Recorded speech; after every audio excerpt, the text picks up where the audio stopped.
Mais d'abord, le dossier de cette édition de 13h, dossier santé aujourd'hui, avec en ce moment un congrès national de médecine esthétique et de chirurgie de la peau. L'occasion pour nous de nous intéresser à cette médecine de la beauté. Depuis une vingtaine d'années, de plus en plus de gens ont peur de leurs rides et ont peur de vieillir ou d'apparaître vieux. Sans faire appel à la chirurgie, des médecins s'en occupent. C'est pas la chirurgie, c'est la médecine esthétique. C'est pas encore officiellement reconnu. Enquête de Véronique Lafont et Yves Le Bacon. Je me suis regardée dans mon rétroviseur de la voiture un jour. Et là, la lumière étant très crue, j'ai vu qu'il y avait quelque chose à faire. Comme on vit malheureusement ou heureusement, je ne sais pas, dans un monde où tout est axé un petit peu sur le paraître, j'avais envie d'un petit coup de jeune. Pour s'offrir ce petit coup de jeune, Marie-Christine a choisi la médecine esthétique. Le bistouri du chirurgien lui faisait trop peur. L'heure est aux méthodes douces, aux retouches invisibles. Elle a recours aux injections. Marie-Christine présente une petite perte de graisse sous-cutanée au niveau des pommettes. Donc en fait, on va réintroduire un produit d'acide hyaluronique à ce niveau-là pour redonner le volume qu'elle avait il y a quelques années.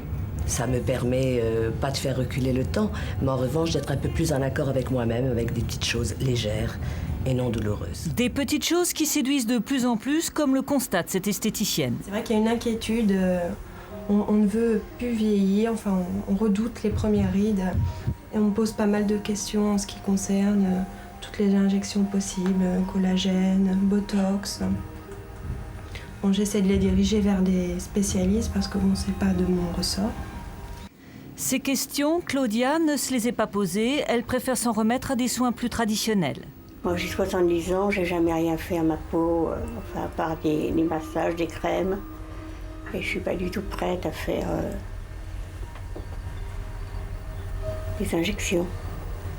Jacqueline, elle, n'a pas pu résister à la tentation.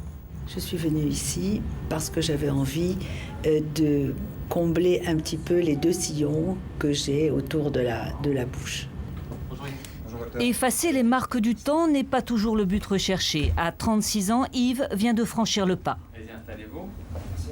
J'avais des cernes très creusées, très noires. Et sachant que je suis commerçant, c'est pas toujours évident devant la clientèle.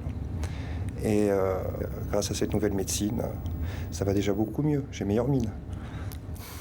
Dans l'air du temps aussi, l'épilation définitive au laser ou encore le peeling, gommage en profondeur de la peau. Mais ce sont surtout les injections qui sont pratiquées. Elles représentent 80% des actes de médecine esthétique. Il faut savoir que les risques sont très limités. Contrairement à ce qu'on pourrait penser, on a recensé très peu de cas d'effets indésirables liés à ces produits.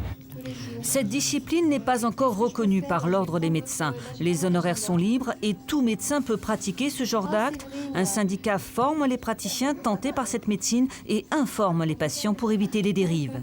Il faut s'assurer que son médecin est compétent en médecine esthétique. Il faut également s'assurer de la remise d'un devis avant tout acte. Et il faut s'assurer également que le produit qui va être éventuellement injecté soit autorisé. Une injection, par exemple, coûte entre 300 et 350 € et ses effets ne durent que quelques mois. Ce n'est pas remboursé par la sécurité sociale. À ce prix-là, on peut aussi envisager d'autres solutions.